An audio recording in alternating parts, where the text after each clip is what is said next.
Bonsoir, très heureux de vous retrouver. Voici les titres de ce lundi 3 juillet.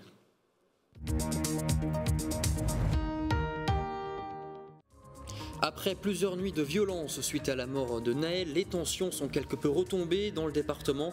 Nous ferons le point dans un instant sur les grosses dégradations constatées. Les maires, eux, se sont rassemblés ce midi face à la multiplication des agressions envers des élus. Un sujet un peu plus réjouissant, les caravanes Moselle Terre de Jeux 2024 continuent leur balade. Elles posaient leurs valises samedi à Amboureau, nous y étions. Enfin, nous terminerons cette édition par cet élan de générosité à Voipy.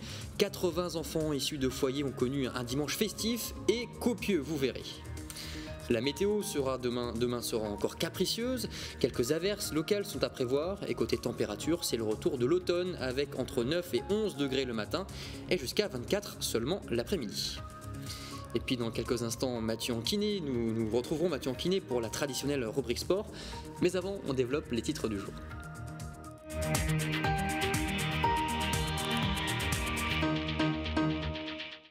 Dans la nuit de samedi à dimanche, le domicile du maire de l'Haÿ-les-Roses, dans le Val-de-Marne, a été attaqué par une voiture bélier. Suite à cet événement et à la multiplication des agressions envers les élus, surtout lors de ces derniers jours très agités, le président de l'Association des maires de France, David Lisnard, a appelé au rassemblement devant tous les hôtels de ville du pays. En Moselle, c'était le cas notamment à Thionville, Metz ou encore Sarreguemines. Reportage Colline L'Expert. Ce qui s'est passé depuis 4 jours dépasse largement un cadre dit républicain. C'est une attaque volontaire contre la République. Mairie attaquée ou encore bibliothèque brûlée, contre ces attaques à la République, les citoyens et élus sont unanimes. Stop à toutes ces violences et aux émeutes déclenchées depuis la mort de Naël. J'ai 2 conseillers municipaux dont l'un a été menacé. Il est pharmacien, il était de garde et était menacé dans sa pharmacie. Mais comment peut-on admettre ça? Ma collègue de Yutz, le collègue de Famec, de Florange, ont connu des actes inacceptables. On s'est attaqué à des vrais symboles de la République. La mairie Famec ravagée, la mairie annexe de Yutz. Bref, ceci doit cesser. On a quand même été touché de plein fouet à Yutz. On a vu les choses en direct sur les caméras de vidéoprotection et c'est inadmissible ce qui se passe. On s'engage dans un mandat, on essaye de faire pour que les choses se passe pour le mieux, pour que le maximum de Yutz soit le plus heureux possible. Et quand on voit que les gens viennent détruire gratuitement, il y a de la colère. De la colère, mais aussi de l'incompréhension pour les citoyens. Sur fond de chants républicains et applaudissements en soutien aux forces de l'ordre, les Thionvillois se sont rassemblés devant la mairie suite à l'appel lancé par l'Association des maires de France. J'ai été choqué par la violence des émeutiers et je me mets à la place des gens qui sont comme moi dans des services publics de proximité. C'est une vraie difficulté de faire face à une violence qu'on a du mal à comprendre. Et par rapport aux maires qui ont été en première ligne et qui ont essuyé une salle de violence incroyable, il me paraissait important d'être présent aujourd'hui. D'autres rassemblements se sont tenus en Moselle, comme à Sarreguemines ou encore à Metz, en soutien aux élus. En France, 220 maires de communes victimes d'exactions seront reçus par le président de la République. Voitures, restaurants ou encore médiathèque, l'heure est au bilan après plusieurs nuits très agitées en Moselle comme partout en France. La cause, vous le savez bien sûr, la mort de Naël, jeune tué par un policier. Si les tensions ont été moindres la nuit dernière, de gros dégâts ont été constatés notamment dans la nuit de vendredi à samedi. Le point avec Emma Facchetti. L'image fait le tour des réseaux sociaux depuis quelques jours. On y voit la médiathèque Jean Massé à Borny, ravagée par les flammes. Les faits se sont déroulés peu avant minuit. Les sapeurs-pompiers, victimes de projectiles, n'ont pas pu intervenir. Ce lieu de culture a été complètement détruit. Autre lieu culturel messin touché, l'Arsenal. Des vitres ont été cassées. À Yutz, une grande enseigne de fast-food a été dévastée par un incendie. À quelques mètres de là, un concessionnaire automobile a lui aussi été saccagé et des voitures ont été brûlées. Tout comme à Amnéville, où des véhicules ont été touchés, ainsi qu'une partie du toit de la caserne des pompiers. À Voipy, ce fast-food a lui aussi été incendié dans la nuit. Le commissariat a également été pris pour cible. Pour calmer les tensions, un véhicule blindé de CRS a été envoyé en renfort. À la suite de ces dégradations, la région Grand Est vient de débloquer un fonds d'aide d'urgence de 10 millions d'euros pour aider les TPE, commerçants et communes touchées. Et on ferme cette page maintenant. Il y a un peu plus d'un an se déroulaient les élections législatives. Sur les 9 députés de la Moselle, 5 connaissent leur premier mandat. C'est le cas notamment de Laurent Jacobelli, député de la 8e circonscription, également porte-parole du Rassemblement national et conseiller régional. Entre bilan, projet futur et dossier chaud, la rédaction lui a posé 3 questions. Écoutez. Une année passionnante où je crois, avec les 88 députés du Rassemblement national, le peuple est entré à l'Assemblée nationale. C'est finalement la maison du peuple. Et contre les violences verbales et physiques de l'extrême gauche, contre la violence contre notre constitution de l'extrême centre d'Emmanuel Macron, nous avons été un pôle de stabilité.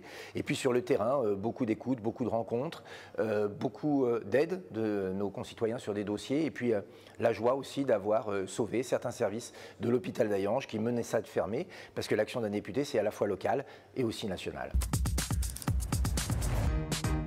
La 31 bis n'est pas une solution parce que d'abord, ça va causer beaucoup d'inconvénients aux riverains. Certains vont être expropriés, très peu, mais quand même trop. Il va y avoir des travaux et puis surtout, ça va être une autoroute payante. Aujourd'hui, il faut miser sur le train. Il y a des lignes qui ne sont pas exploitées, comme par exemple la ligne qui passe par Hayange et Thionville où il n'y a que 3 trains par jour.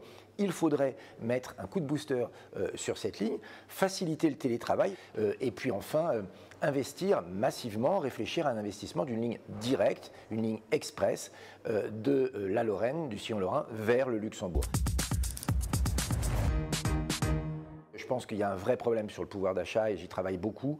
Il y a une question sur la réhabilitation des friches. Vous savez qu'on a des friches à Hayange. Alors il y a certains élus locaux qui se précipitent dans la vente des friches à tout le monde et n'importe qui, avec des projets un peu brouillons. Avec le maire d'Hayange, nous voulons un vrai projet sûr, stable et pérenne pour recréer de l'activité. Vous voyez, il y a encore beaucoup à faire. Demain, c'est le grand jour pour plus de 23 000 candidats de l'Académie Nancy-Metz. À partir de 8 h, les résultats du bac général, technologique et professionnel seront accessibles. Ils sont affichés comme chaque année aussi dans les établissements scolaires dans la matinée vers 10 h. Mais pour les plus impatients, il sera donc aussi possible de les consulter en ligne sur le site du ministère de l'Éducation nationale et de la jeunesse. En 2022, le taux de réussite de l'examen en Lorraine s'est élevé à 92%, tout bac confondu.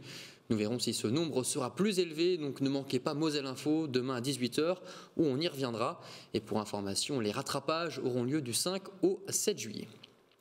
Tout autre sujet, la synagogue consistoriale de Metz va bénéficier d'importants travaux pour une durée de 2 ans. 1,7 million d'euros vont être investis dans ce lieu. 80% proviendront des subventions publiques. Pour le reste, la Fondation du patrimoine espère atteindre les 50 000 euros de dons. Construite il y a 173 ans, c'est un gros chantier qu'attend ce bâtiment. Alain Ezen, vice-président du consistoire israélite de la Moselle, espère que l'édifice sera opérationnel le 20 septembre 2025, avant les fêtes juives. Il nous explique le projet de rénovation au micro de Mathéo Philippe. Donc il y avait des travaux urgents à faire sur la façade.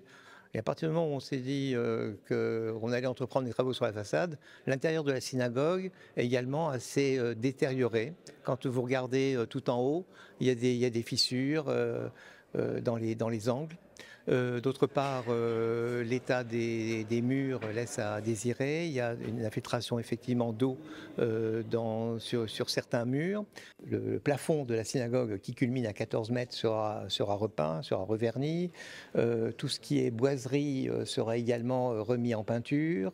Voilà, donc il y a des travaux assez importants. Le but de la DRAC, c'est de restituer la synagogue dans ses couleurs d'origine de 1850. Donc à côté de cette synagogue, il y a ce qu'on appelle un centre communautaire et il y a des oratoires où les cultes seront célébrés durant la période des travaux. Il y a un oratoire à côté, un oratoire au premier étage.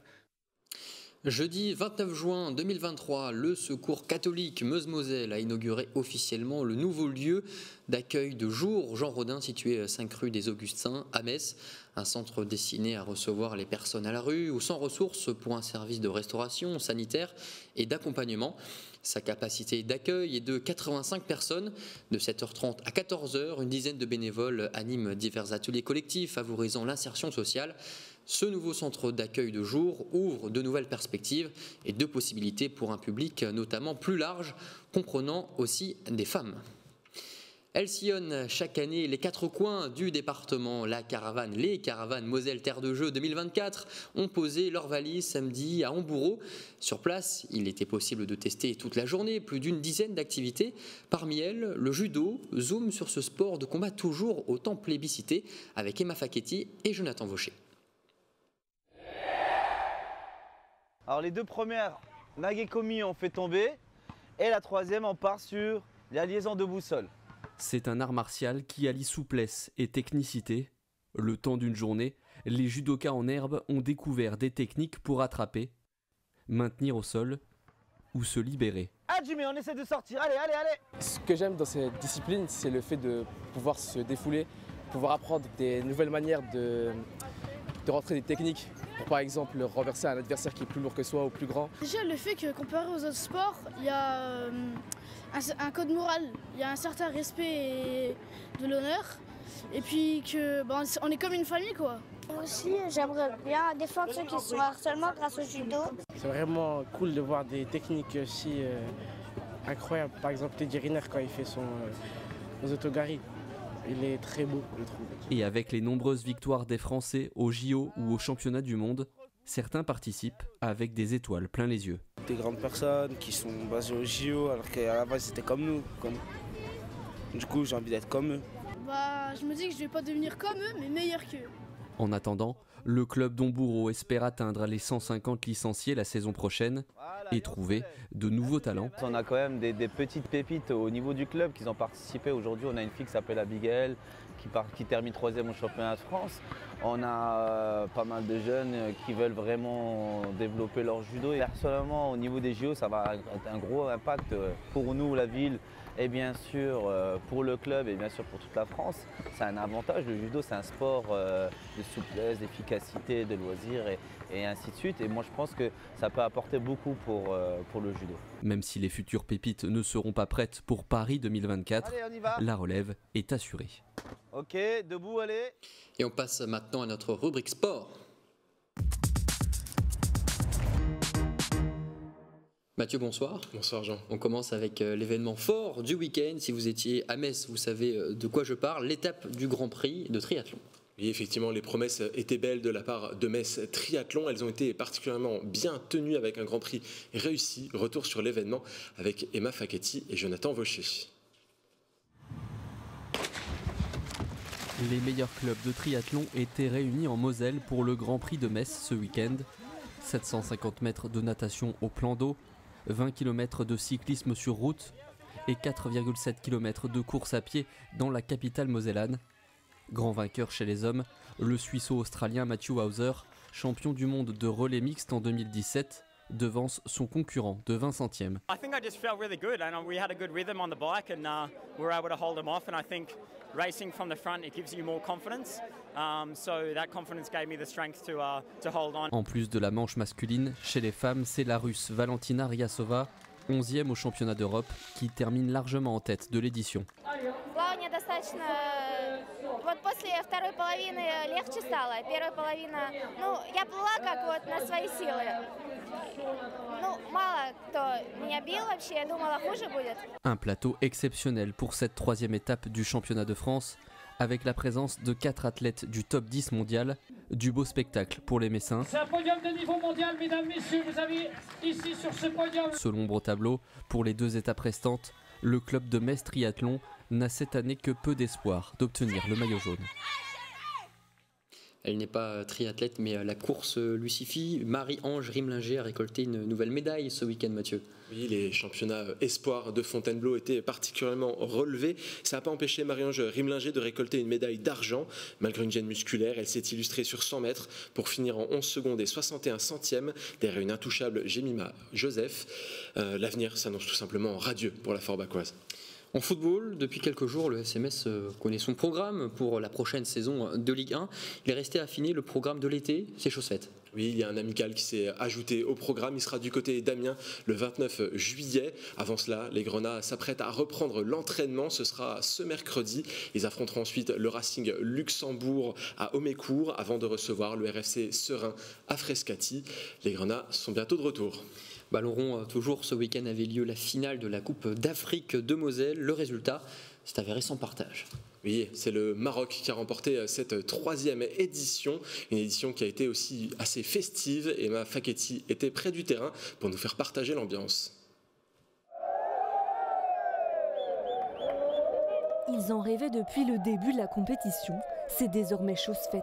En s'imposant 5-2 face au Sénégal, le Maroc remporte pour la première fois de son histoire la Coupe d'Afrique de Moselle. Ça fait plaisir, c'est un truc qui nous tenait à cœur de représenter notre pays. Après, c'est une canne de Moselle, mais ça reste une fierté quand même. Ça reste une fierté quand même, voilà, pour les supporters. C'est pour les supporters et que depuis le premier match, on se bat pour ça. Et d'être récompensé à la fin, ça fait toujours plaisir. Grande fierté d'avoir remporté le titre cette année et d'avoir ramené la coupe pour le Maroc. C'est en premier lieu, bien évidemment, pour le Maroc, parce qu'on est originaire du Maroc, bien évidemment, mais aussi pour nos supporters qui nous ont soutenus, qui est bien évidemment le 12e homme. Dès les premiers instants de la rencontre, le Maroc s'impose avec un but de Mourchid à la 6e minute. L'équipe nord-africaine conservera son avance durant tout le match en inscrivant 4 autres buts. Je pense que les Marocains sont très attachés à leur pays et dès qu'ils portent leur maillot de l'équipe nationale, ils sont transcendés.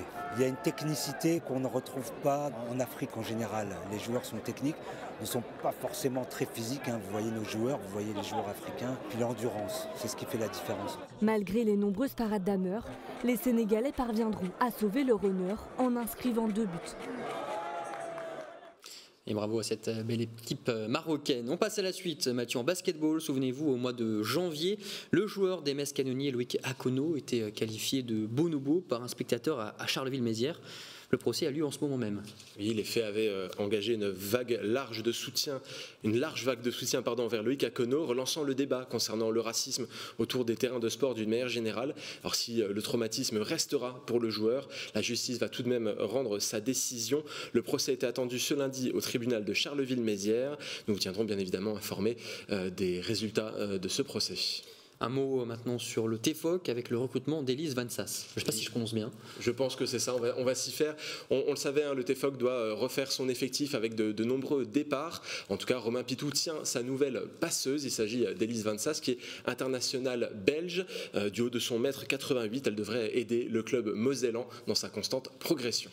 Et pour finir, Mathieu, voyageons vers les cours de Wimbledon où le tennisman mosellan Harold Maillot va découvrir le premier tour aujourd'hui. Et il devait jouer cet après-midi contre Benjamin Bonzi à 16h30. Finalement, en raison des résultats sur les autres terrains, le match a été décalé de quelques heures. De quoi faire monter un petit peu plus l'attention. Lui qui s'est extrait des qualifications avec brio va désormais se frotter au grand nom du tennis mondial. De son côté, Hugo Humbert débutera l'aventure demain face à l'Australien Jason Kubler. Merci beaucoup Mathieu et on vous retrouve demain, ne manquez pas ce rendez-vous pour Moselle Sport à 18h30 bien sûr sur Moselle TV.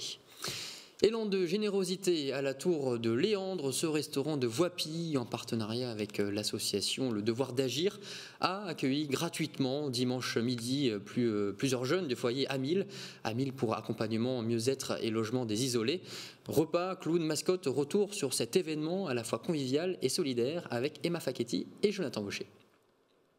Donner le sourire à plus de 80 enfants de 6 à 12 ans, c'est le geste symbolique d'un restaurant mosellan ce dimanche midi. Après une première édition avec des foyers de Metz, cette opération a rassemblé également des jeunes des CCAS de Bouzonville, d'Amnéville ou encore Jarny. Je trouve que ça met du sourire en moi et c'est super. En plus, ça merci. À l'initiative, le gérant de la tour de Léandre à Voipy. À l'occasion de sa fête du mouton, il a invité les enfants à un repas convivial et solidaire. La première fois, il y avait 58. Là, on a dépassé la barre des 80. Donc l'année prochaine, on en prévoit encore 2. Donc sourire d'enfant toujours. On a eu des sponsors, pas mal de gens qui ont répondu présent. Ils ont parrainé pour que les enfants aient des jouets à la fin. Donc l'année prochaine, en espérant en avoir plus d'enfants, et pourquoi pas ne pas le faire dans un resto et faire dans une plus grande salle s'il y a plus de gamins. C'est des enfants précaires. Donc ils n'ont peut-être pas forcément la chance de sortir dans un restaurant. Ils n'ont peut-être pas forcément la chance d'aller profiter de ce genre d'activité. Donc le but, c'est de toucher aussi ces enfants qui profitent gratuitement et pleinement de ça, quoi. En plus du repas, les enfants ont oublié leur quotidien grâce aux animations de la journée, avec des chansons, des clowns ou encore des invités surprises. Le but, c'est de montrer qu'un enfant, c'est pas un adulte. Que l'enfant, qu'on devrait le laisser grandir comme ça, c'est-à-dire sans aucune différence. Ils sont là, ils se connaissent pas, mais ils sont des amis. Il faudrait laisser l'innocence à ces enfants-là. Enfin, c'est vraiment les citoyens du monde qui sont là aujourd'hui. Il n'y a pas de nationalité, il n'y a pas de religion, il n'y a rien. Pour prôner le mieux vivre ensemble, le gérant promet un événement pour les enfants dans la précarité à l'occasion de chaque fête musulmane dans son restaurant. Côté culture, vous l'avez peut-être déjà vu depuis son installation au cœur du FC Metz Stadium, Moselle TV met à disposition ses murs pour valoriser les artistes du département. La semaine dernière, les locaux de la chaîne ont accueilli le vernissage de l'exposition de Didier Grazievich. Il nous explique son travail au micro d'Alicia Hiblot.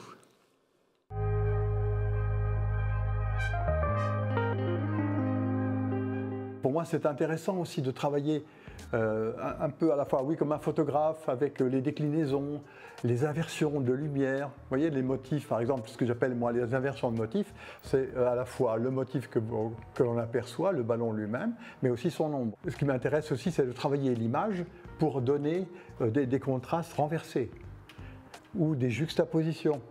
Et pour moi, ça modifie le sens, la symbolique, et c'est ce que je recherche. Pas l'image pour elle-même, mais l'image comme un prétexte pour aller vers une autre symbolique, une autre lecture. Je vais donc d'abord prendre une photographie sur un appareil comme le vôtre.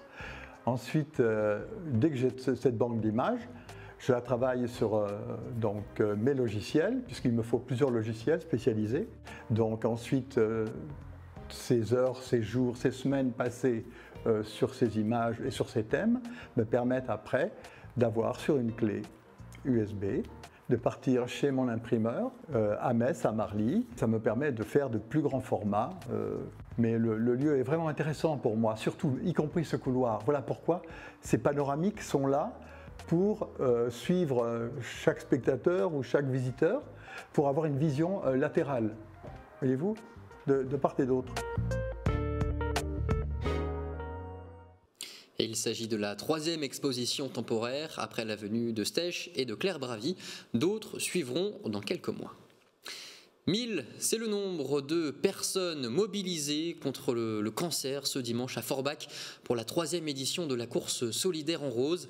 Le top départ a été donné à 10h30 à la piscine olympique.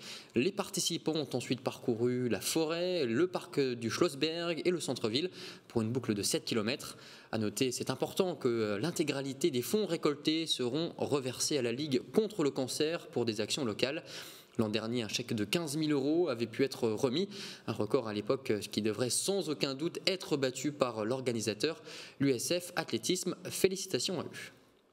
Et voilà, c'est la fin de Moselle Info. Merci pour votre fidélité. Pour rien manquer de l'actualité mosellane, rendez-vous, vous le savez, sur notre site internet moselle.tv ou sur nos réseaux sociaux. Moi, je vous laisse maintenant avec la météo, puis Jean-Pierre Georges et l'invité de Montgraouli à moi. Très belle soirée et à demain.